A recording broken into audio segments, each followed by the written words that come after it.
Assalamualaikum dan salam Sarawakku sayang. Buletin UKAS edisi petang 28 Mac 2020 bersama saya Kezarif Afindi. Memulakan edisi petang dengan berita mengenai COVID-19. Sarawak hari ini mencatatkan 8 lagi kes baharu positif COVID-19 menjadikan jumlah bilangan kes di Sarawak sebanyak 118 kes sejak kes positif pertama dilaporkan pada 13 Mac 2020. Kesemua kes baharu ini dirawat di Hospital Umum Sarawak. Daripada 8 kes positif tersebut, 5 adalah lelaki dan 3 adalah perempuan. Dalam perkembangan yang sama, sebanyak 94 kes baharu person under investigation PUI dilaporkan menjadikan jumlah keseluruhan sebanyak 1,077 kes.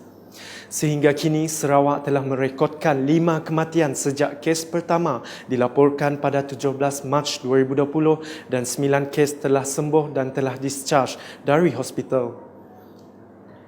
Penambahan peruntukan oleh Kerajaan Negeri.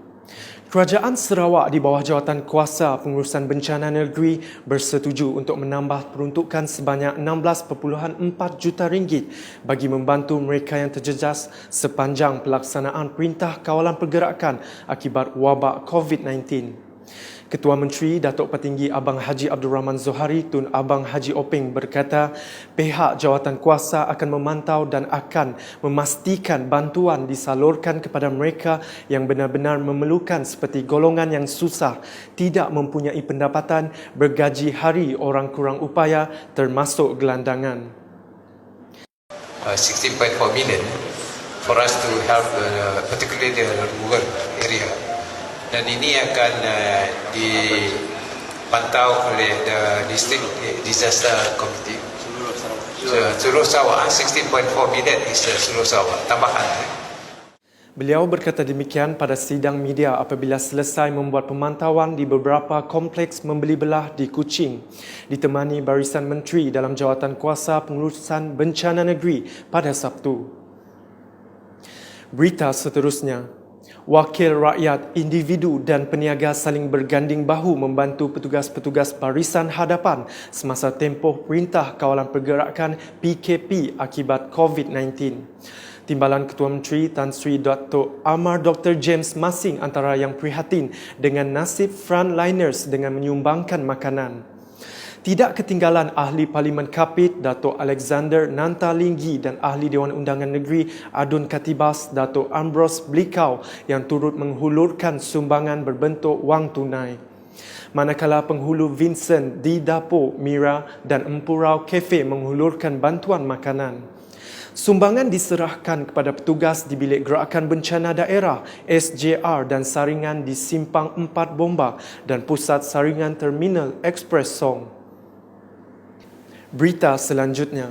Menteri Muda Pendidikan dan Penyelidikan Teknologi Dr. Anwar Rapai mewujudkan sumbangan food basket sempena Perintah Kawalan Pergerakan PKP COVID-19. Sumbangan inisiatif Ahli Dewan Undangan Negeri Adun Nangka itu diagihkan kepada 1,078 orang penerima di kawasan itu.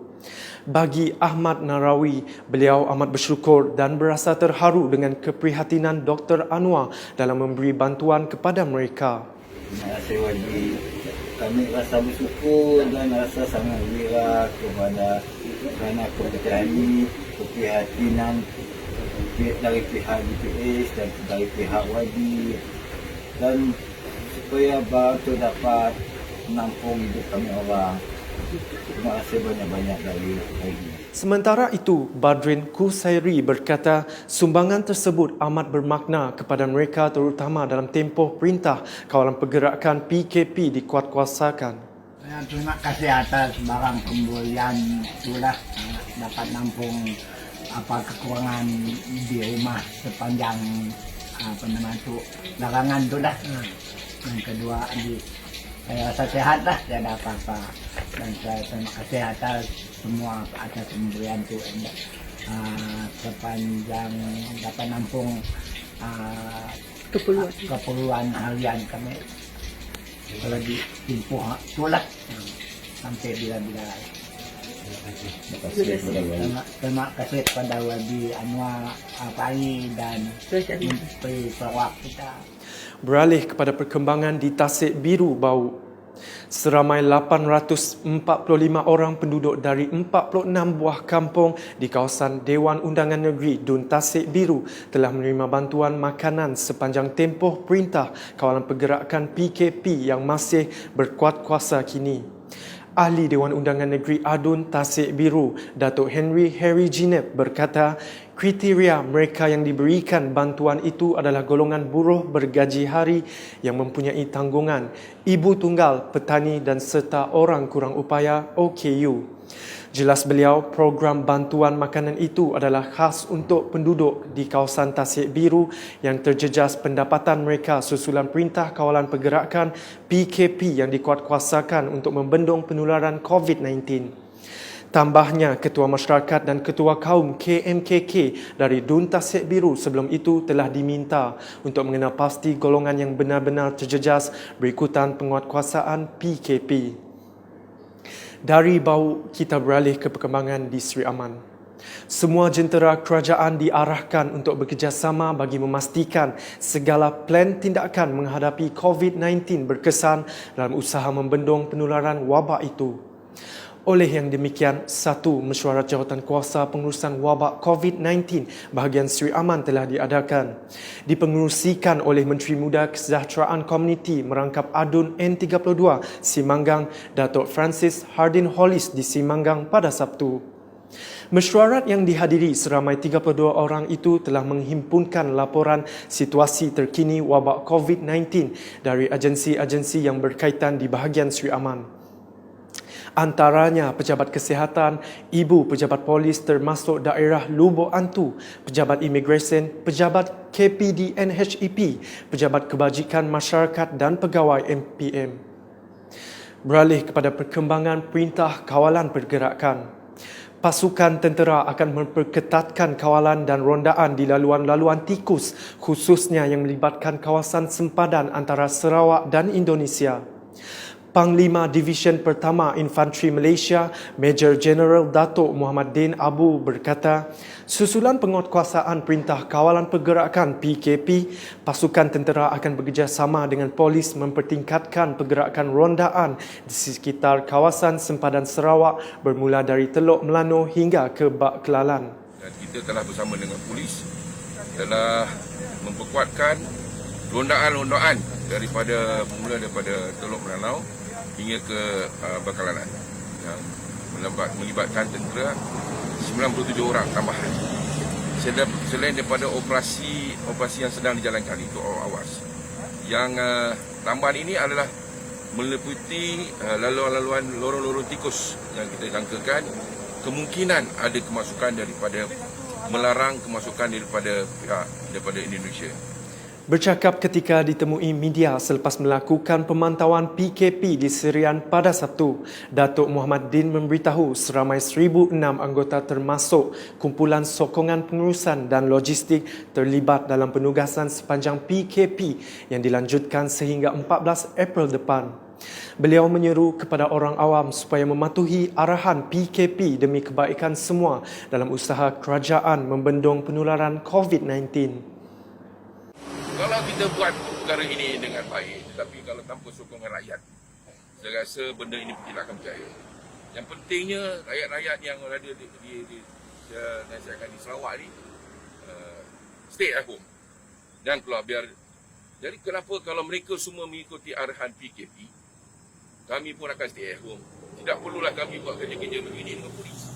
Dan mereka semua akan abide pada ini dan saya harap penyakit ini tidak akan menular lagi. Jangan tambahan 14 hari ini, jangan ditambah ke 14 hari lagi, jangan ditambah lagi. Ini adalah terpulang pada rakyat sendiri. Tepuk dada tanya sendiri. Berita selanjutnya adalah mengenai penjelasan Jabatan Tanah dan Servis Sarawak susulan pengumuman diskaun cukai tanah dan penangguhan bayaran ansuran premium tanah oleh Kerajaan Negeri Sarawak. Unit Perhubungan Awam, Ibu Pejabat Jabatan Tanah dan Servis Sarawak dalam satu kenyataan akhbar berkata, cukai tanah pada tahun 2020 akan diberi diskaun sebanyak 30%. Sekiranya tempoh bagi pembayaran cukai tanah tahun 2020 matang dalam tempoh Perintah Kawalan Pergerakan PKP, maka denda atau surcharge disebabkan kegagalan pemilik membayar cukai tanah sebelum tempoh matang tersebut akan dikecualikan. Manakala penangguhan pembayaran ansuran premium tanah adalah ditangguhkan ke tahun hadapan. Ini bermakna pemilik tanah hanya perlu membayar ansuran premium tanah tersebut pada tahun 2021. Seterusnya, mengenai pengagihan bantuan sempena Perintah Kawalan Pergerakan. Penyaluran bajet ke Pusat Khidmat Wakil Rakyat Daerah Bukit Mabong dan pengagihan bantuan sempena Perintah Kawalan Pergerakan diambil kira bersesuaian dengan faktor geografi daerah tersebut. Hal yang demikian atas kesepakatan di antara Ketua-Tua Masyarakat bersama Pegawai Daerah Bukit Mabong Douglas Punggal Lawang, Setiausaha Politik kepada Ketua Menteri Sarawak Nicholas Kudi Jantai dan Pemancar Stewart Sawing dalam mesyuarat jawatan kuasa bencana COVID-19 bertempat di Komplek Kerajaan Negeri Kapit pada Sabtu. Melalui mesyuarat itu, beberapa cadangan telah diajukan, antaranya ketua masyarakat akan dibahagikan kepada kumpulan yang tertentu bagi mengenal pasti golongan yang memerlukan bantuan. Sementara itu, memandangkan majoriti ketua isi rumah KIR tiada pendapatan tetap bulanan, maka setiap rumah panjang akan dipilih di bawah kategori miskin atau miskin tegar bagi memudahkan pengagihan bantuan. Bantuan yang dicadangkan adalah keperluan harian penduduk seperti beras, gula, garam, minyak masak, mi, kopi, makanan dalam tin, biskut kering, kicap, sos dan susu. Sebelum mengakhiri buletin UKAS, orang ramai diminta berwaspada dengan penularan wabak COVID-19 dan langkah-langkah pencegahan adalah seperti berikut.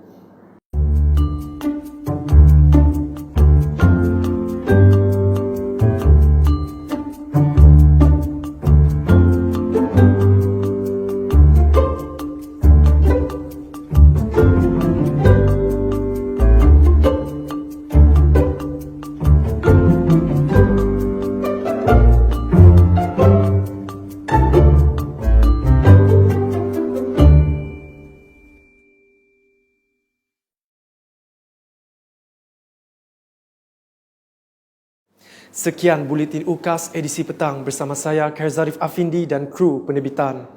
Jaga diri anda, keluarga anda dan sentiasa berwaspada. Dapatkan berita terkini Sarawak setiap hari dengan melayari Facebook UKAS, ukas.sarawak.gov.my dan subscribe serta like saluran YouTube Buletin UKAS. Salam UKAS.